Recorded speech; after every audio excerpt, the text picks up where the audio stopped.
quais são os órgãos que compõem o sistema respiratório e qual é o caminho que o ar percorre até que seja utilizado no processo de respiração celular.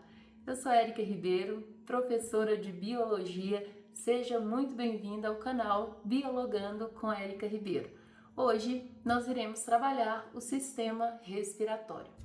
Para começar, é necessário compreendermos que a respiração mecânica, ela é essencial, a respiração pulmonar, ela é essencial ao processo de respiração celular. Então, nesse caso, nós precisamos saber de onde que o ar com o oxigênio vem, de onde que esse oxigênio vem, qual é o caminho que ele percorre até o momento de ser utilizado na célula por meio do processo de respiração celular. O oxigênio, ele é produzido por meio do processo de fotossíntese pelas plantas no ambiente terrestre, pelas algas no ambiente aquático e também por cianobactérias. Esse oxigênio fica disponível na atmosfera e quando nós inalamos, ele passa por qual trajeto? Quais são os órgãos que compõem esse nosso sistema respiratório pulmonar, né? Nós temos então o nariz, cavidades nasais, faringe, laringe, traqueia, brônquios, bronquíolos e alvéolos pulmonares. Agora nós vamos trabalhar o que acontece em cada um desses órgãos. Quando o oxigênio passa aqui pelo nariz, já começa a acontecer a filtração do ar. Note que você, quando tem secreção aqui no nariz e andou na poeira, por exemplo, é possível você perceber que tem aqui resíduo de poeira junto aos seus pelos nasais. Então, uma das funções desses pelos nasais aqui é começar o processo de filtração do ar que vai entrar. Depois do nariz, nós temos então as cavidades nasais. Aqui nas cavidades nasais nós temos um segundo processo de filtro desse ar que está entrando. Além disso, nas cavidades nasais nós temos produção de muco e esse muco vai garantir-nos a adesão de partículas menores que não foram filtradas aqui no nariz. Depois nós temos cavidades nasais, logo em seguida nós temos a faringe. Faringe é um órgão comum ao sistema digestório e ao sistema respiratório. E é importante lembrar que aqui, da faringe para a laringe, nós temos a estrutura a glote, que vai garantir o regular da entrada de gases para a parte da traqueia e lá na parte do esôfago, o direcionamento do alimento.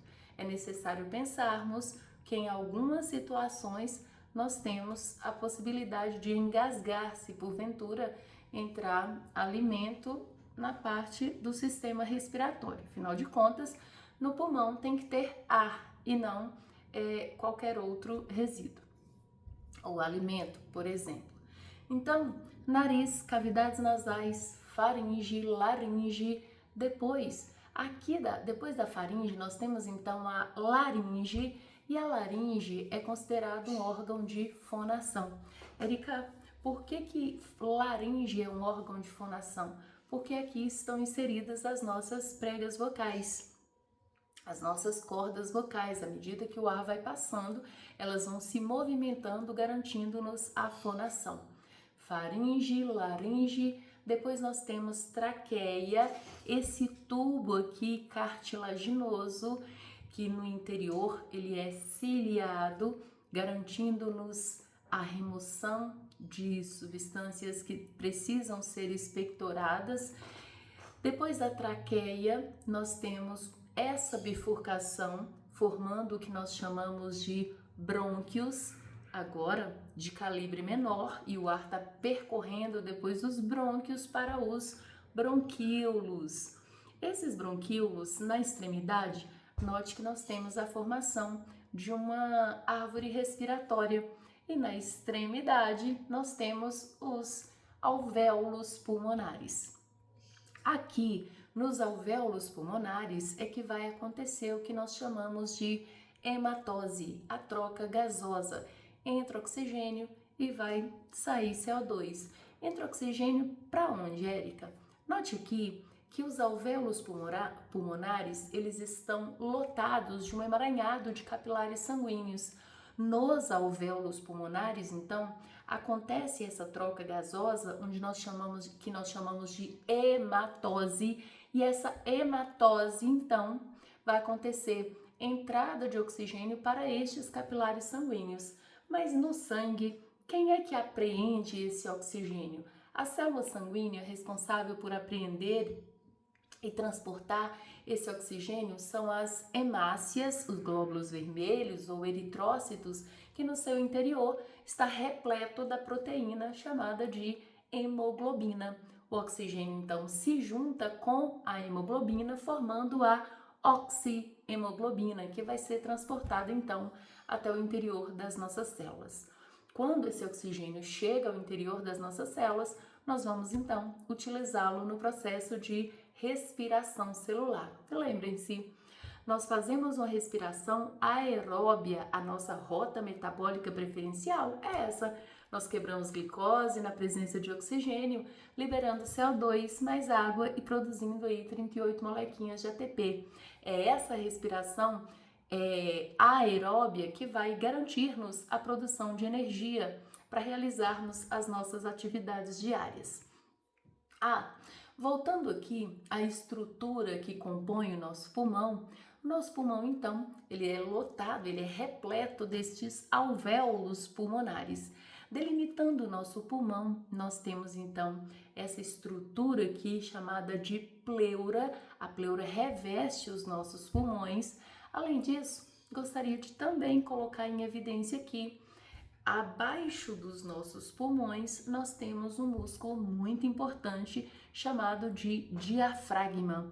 Esse diafragma que garante-nos, junto à caixa torácica, fazer os movimentos de inspiração e de expiração adequadamente. Quando nós inspiramos, na entrada de gases, nós temos uma expansão de caixa torácica e, além disso, temos a contração desse diafragma. Quando nós expiramos, eliminamos os gases, nós temos então o relaxamento desse diafragma com a diminuição da caixa torácica, possibilitando-nos então a remoção de CO2 no processo de expiração. Então vem aqui comigo, dá uma olhada se você lembra quais são os órgãos ou qual o caminho que o oxigênio percorre até que seja utilizado. Qual é a sequência? Nariz, cavidades nasais, faringe, laringe, traqueia, brônquios, bronquíolos e alvéolos pulmonares.